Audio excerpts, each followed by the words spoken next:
সাধারণ পরিবারগুলোতে আপনার ছেলে বা মেয়ে থাকে, তারা বড় হয়, তারপর বিয়ের বয়সে পৌঁছায়, আর আপনি তাদের বিয়ে দেওয়ার কথা ভাবেন। কিন্তু বৃহত্তর পরিসরে আমাদের পরিবার হলো গোটা উম্মাহ।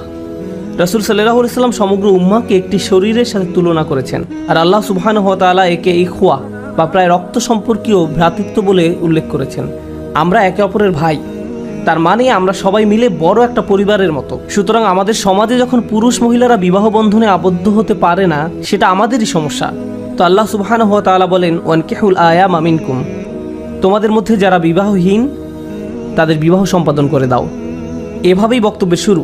আরবিতে আইম শব্দটি নারী পুরুষ উভয়ের জন্য প্রযোজ্য, তবে বেশিরভাগ সময় এটা নারীদের জন্য ব্যবহৃত হতো আর কম সময় পুরুষদের জন্য ব্যবহার হতো। আরবদের এই শব্দ ব্যবহার থেকে বোঝা যায় এটি পুরুষদের বেলায় এমন কারোর জন্য ব্যবহৃত হতো যে সহজে বউ পাচ্ছে না, অথবা এমন পুরুষ যে বিয়ে করতে অস্বীকৃতি জানাচ্ছে, তা যে কোনো কারণেই হোক তাদেরকে বিয়ে করতে উৎসাহ যোগাতে এটা ব্যবহৃত হতো। পক্ষান্তরে অধিকাংশ ক্ষেত্রে এটা নারীদের বেলায় ব্যবহৃত হতো। এমন নারী যারা তালাকপ্রাপ্তা, এমন নারী যাদের এখনো বিয়ে হয়নি, কিংবা এমন নারী যারা অন্য পরিবার থেকে এসেছেন আর এখন তারা মুসলিম, ইত্যাদি ইত্যাদি। নারীদের নিয়ে এখানে কথা বলা হয়েছে।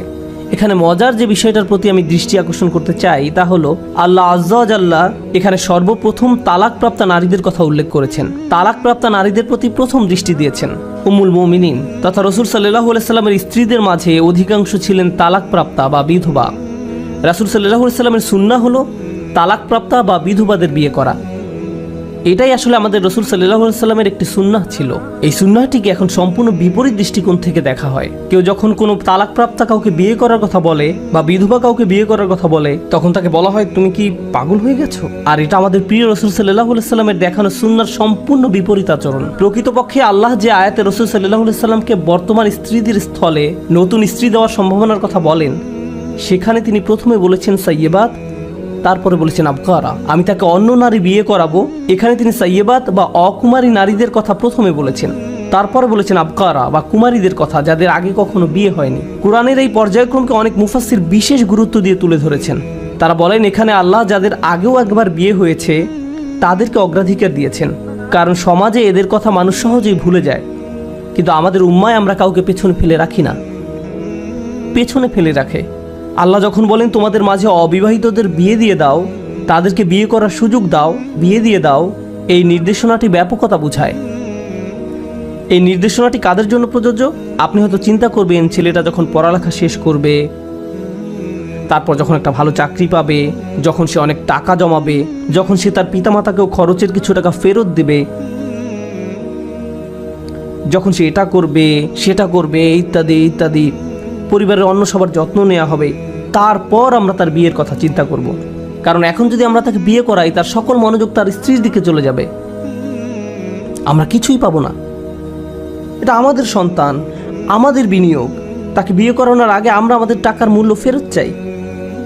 আর এমনকি যখন আমরা তাকে বিয়ে করাবো, তখন ব্যাপারটা শুধু আমাদের পার্থিব অর্জনের বিষয় না, এটা আমাদের পারিবারিক গৌরব।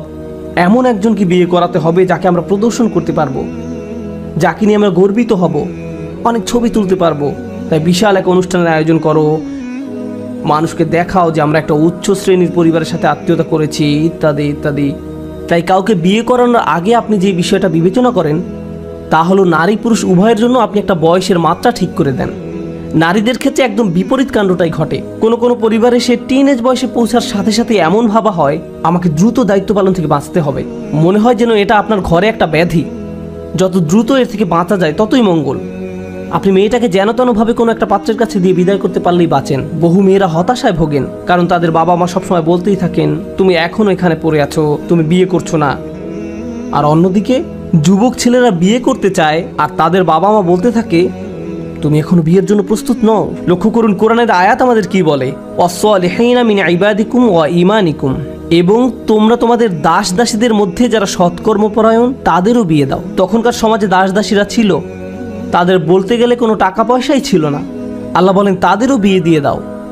তাই এই যুক্তি যে বিয়ে সম্পর্কে চিন্তা করার আগে কাউকে স্বাবলম্বী হতে হবে, তা এই একটি বক্তব্যের মাধ্যমে তছনছ করে দেওয়া হলো, সমীকরণ থেকে বাদ দিয়ে দেওয়া হলো।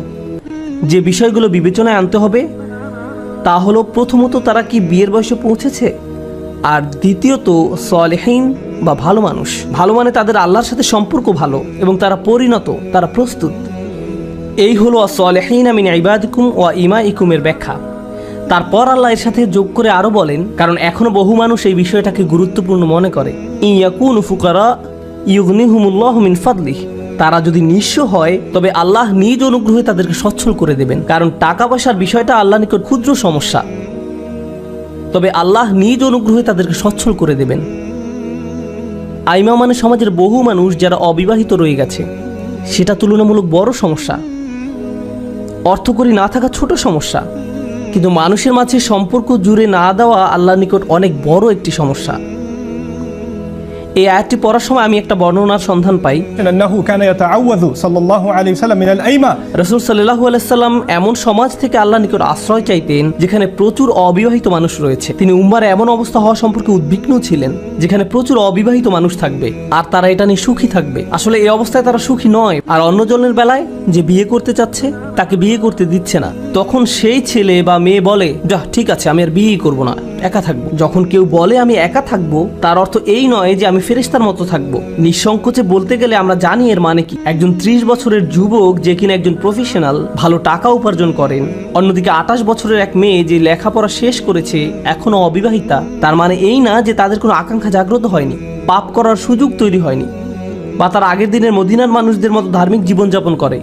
মদিনারও তার নিজস্ব ধরনের সমস্যা ছিল, মদিনাতেও নিজস্ব ধরনের পরিস্থিতি ছিল। আপনি যদি মনোযোগ দিয়ে রাসূল সাল্লাল্লাহু আলাইহি সাল্লামের জীবনী পড়েন তাহলে দেখবেন সাহাবীদের জীবনে বিভিন্ন ঘটনা ঘটেছে। মাত্র আজ সকালে আমি এক সাহাবীর ঘটনা পড়ছিলাম, যিনি কোনো এক কারণে মক্কায় গিয়েছিলেন, আর সেখানে তার জাহিলি যুগের এক মেয়ে বন্ধু ছিল।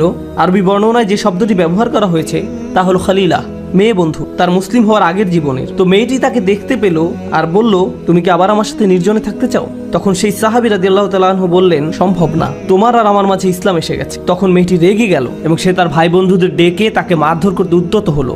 সাহাবী বললেন, ঠিক আছে, আমাদের জন্য একটাই পথ আছে, তা হলো আমাকে তোমার বিয়ে করতে হবে। মেয়েটি বলল, ঠিক আছে, আমাকে বিয়ে করো। তিনি বললেন, আগে আমাকে রাসূল সাল্লাল্লাহু আলাইহি সাল্লামকে জিজ্ঞেস করতে হবে, কারণ তিনি জানতেন না যে অমুসলিম কাউকে বিয়ে করা যাবে কি না। তারপর তিনি রাসূল সাল্লাল্লাহু আলাইহি সাল্লামের কাছে ফেরত গেলেন এবং তাকে জিজ্ঞেস করলেন। তারপর এই আয়াত অবতীর্ণ হয় যে মুশরিক নারীদের বিয়ে করো না যতক্ষণ না তারা ঈমান গ্রহণ করে। আমি আমার আলোচনা থেকে একটু সরে গেছি। আমি যে কথাটি বলতে চাচ্ছি তা হলো কিভাবে আমরা বিয়েকে সহজ করে দেব, কারণ বিয়েকে কঠিন করা শয়তানের কাজ। শাহ ওয়ালিউল্লাহ রহমতুল্লাহ আলাইহি বুদ্ধিদীপ্তভাবে একটা ব্যাপার তুলে ধরেছেন। একটি সমাজে শয়তানের রাস্তা হলো হারামকে সহজ করে দেয়া আর হালালকে কঠিন করে দেয়া।